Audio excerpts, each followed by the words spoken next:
Il y a des sujets qui relèvent de ce que j'appellerais le ça, où on a de la désinhibition. L'astrologie fait partie de ces sujets désinhibants, où on peut dire n'importe quoi pour ou contre. De toute façon, on se défoule, on se libère d'un certain nombre de principes, de règles, etc. C'est-à-dire que le débat autour de l'astrologie est un débat assez bizarre et assez surréaliste par certains côtés. Parce qu'aussi bien les adversaires que les partisans de l'astrologie disent à peu près n'importe quoi. Et ils se permettent de dire n'importe quoi, ce qui est le propre du ça de la parole.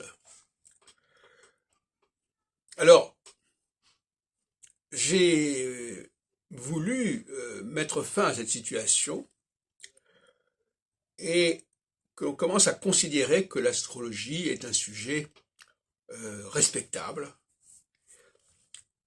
comme condition qu'il soit traité par des gens respectables. Et c'est un peu une sorte de cours des miracles, l'astrologie. Bon. Les gens se permettent de dire des choses sans les avoir vérifiées, validées, en quoi que ce soit.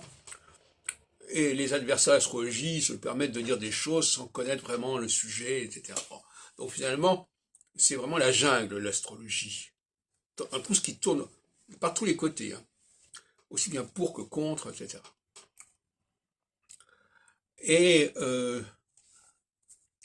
c'est un peu les écuries d'Augias, pour parler dans le cas des travaux d'Hercule.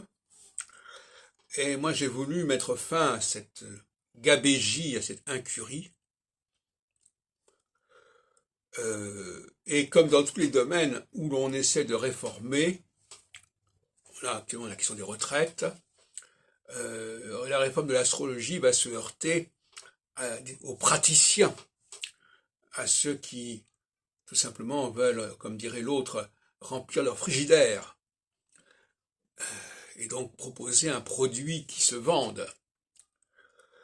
Et à partir du moment où il y a cette contrainte-là, ça permet pas mal de liberté.